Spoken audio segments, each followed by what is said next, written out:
اور حضرت عبداللہ بن عمر بن عاص سے ایک روایت سن لیجئے، ان رسول اللہ صلی اللہ علیہ وآلہ وسلم قال الصیام والقرآن یشفعان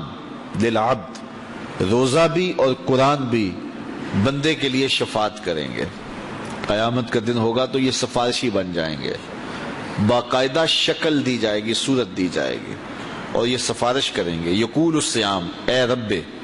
روزہ کہے گا، اے میرے رب، انی منعتہ الطعام والشہوات بالنہار فشفینی فیہ، اے اللہ میں نے اس بندے کو روکا شہوات سے اور کھانے سے اور پینے سے تیری رضا کے لیے، تو میرے مالک میری شفاعت اس کے حق میں قبول فرما۔ وَيَقُولُ القرآن، اور قرآن کہے گا، مَنَعْتُهُ النَّوْمَ بِاللَّيْلِ، مالک رات کے سونے سے میں نے اس کو روک دیا، سارا دن روزہ بھی رکھا، کام کاج پہ بھی گیا، روزہ کھولنے کا بعد نڈھال تھا، لیکن عشاء کی نماز ہوئی تو تراویح کے لیے پھر مسجد میں کھڑا تھا، سارا دن بھوک سے کاٹا اور رات ہوئی تو یہ قرآن سننے کے لیے تھا۔ وَيَقُولُ القرآن مَنَعْتُهُ النَّوْمَ بِاللَّيْلِ، قرآن کہے گا، مالک میں نے رات کی نیند کو روک دیا تیرے لیے، فشفینی فیہ، تو میری شفاعت اس کے حق میں قبول فرما۔ فیشفعان، رسول کریم فرماتے ہیں اللہ قرآن اور روزے دونوں کی سفارش کو قبول کر کے اس شخص کو جنت عطا فرما دے۔ تو آئیے ماہ صیام میں کثرت کے ساتھ قرآن مجید کی تلاوت کریں۔ تراویح کا جو اہتمام ہوتا ہے اس میں پورا قرآن سننا چاہیے تاکہ قرآن مجید کی سفارش سے فیضیاب ہو سکے قیامت کے دن۔ تو یہ درمیان میں چھوڑ کے کوئی 8 پہ بھاگ گیا، کوئی 10 پہ بھاگ گیا، کوئی 4 پہ بھاگ گیا، اس کلچر کو ختم کریں اور 20 تراویح جماعت کے ساتھ پڑھیں، پورا قرآن مجید سننے کا موقع نصیب ہو۔ مسجد کی زیب و زینت ہے، رونق ہے نمازیوں سے، اور جب آدھے نمازی چھوڑ کے بھاگ جائیں تو پھر کیا کیفیت گزرتی ہوگی مسجد پر۔ تو اس لیے اس پہ غور کریں اور 20 تراویح پڑھ کے اس کی لذت لیں اور پورا قرآن مجید ایک جگہ پہ ہی سماعت کریں۔ حضرت ابو ہریرہ رضی اللہ تعالیٰ عنہ سے مروی حضور کا یہ فرمان بھی سنیے جو صحیح بخاری مسلم میں ہے، من صام رمضان ایمانا و احتسابا غفر له ما تقدم من ذنبہ،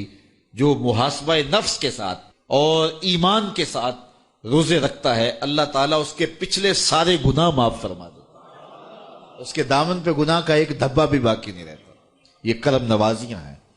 حضور علیہ السلام ماہ صیام سے قبل خطبہ دیا کرتے تھے صحابہ کو، اور ماہ صیام کا استقبالیہ خطبہ دے کے ان کو ماہ صیام کو کیسے گزارنا ہے اس کی تعلیم دیا کرتے تھے۔ آج یہ خطبہ جو حضور نے ارشاد فرمایا وہ آپ کے سامنے رکھوں گا۔ حضور نے ارشاد فرمایا، لوگو تمہارے اوپر ایک مہینہ جلوہ فراز ہو رہا ہے جو بہت بڑا مہینہ ہے، بڑا عظیم مہینہ ہے، جو مبارک مہینہ ہے، وہ ایسا مہینہ ہے جس کے دامن میں ایک رات ایسی ہے جو 1000 مہینے سے بہتر ہے۔ جعل اللہ صیامہ فریدہ، اللہ نے اس مہینے کے روزے کو فرض بنایا، وقیام لیلۃ تطوعا، اور اس کی رات کے قیام کو نفل بنایا، من تقرب فیہ بخصلۃ من الخیر کان کمن ادى فریدۃ فیما سواہ، اور جس نے کوئی اس مہینے میں بھلائی کی تو وہ ایسے ہے کہ جس طرح اس نے فریضہ ادا کیا، اگر کسی نے نفل ادا کیا تو ایسے ہے جس طرح اس نے فرض ادا کیا۔ ومن ادى فریدۃ فیہ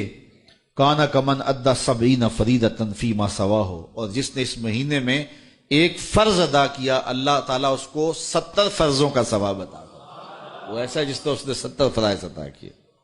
وہو شہر الصبر، وہ صبر کا مہینہ ہے۔ والصبر ثوابہ الجنہ، اور صبر کا ثواب جنت ہے۔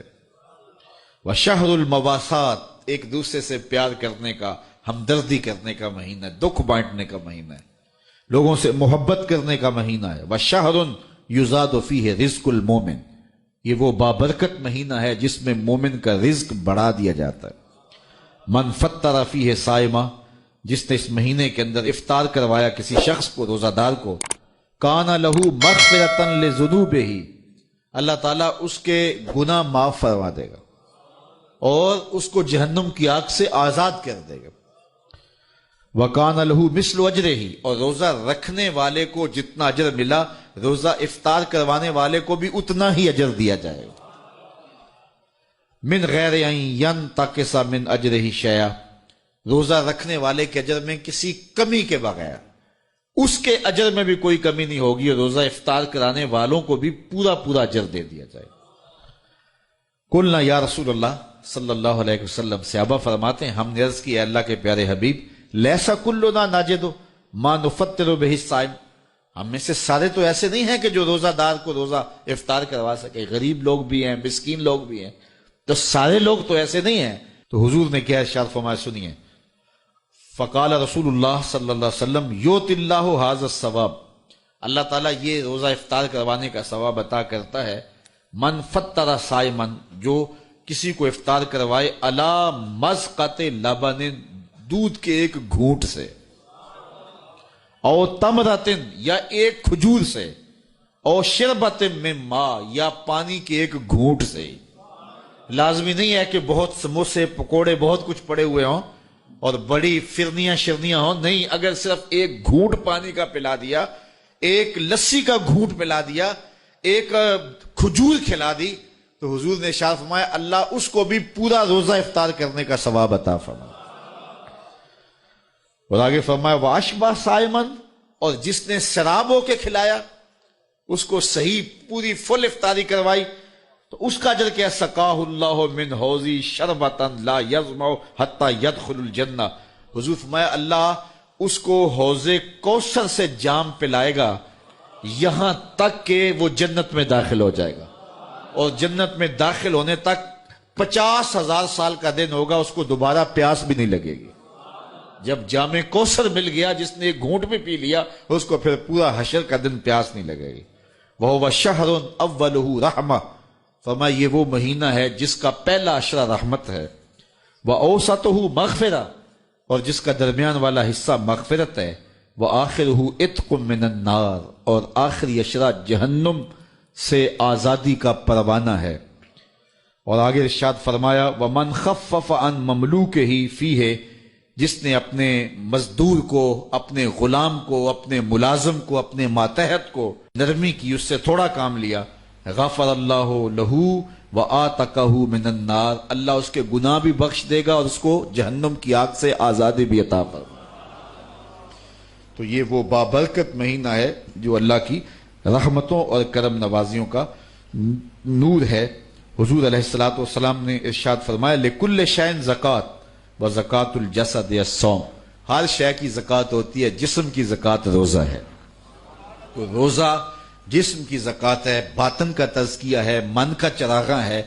نفس کی سرکوبی ہے، شیطان سے بچاؤ کا ذریعہ ہے، اور دوزخ سے ڈھال ہے، اللہ کی رحمتوں کا حقدار کرتا ہے، اور اس کی کرم نوازیاں ہمیں نصیب کرتا ہے۔ خوش نصیب ہیں وہ لوگ جو ماہ صیام کو پورے خشوع و خضوع سے گزارتے ہیں۔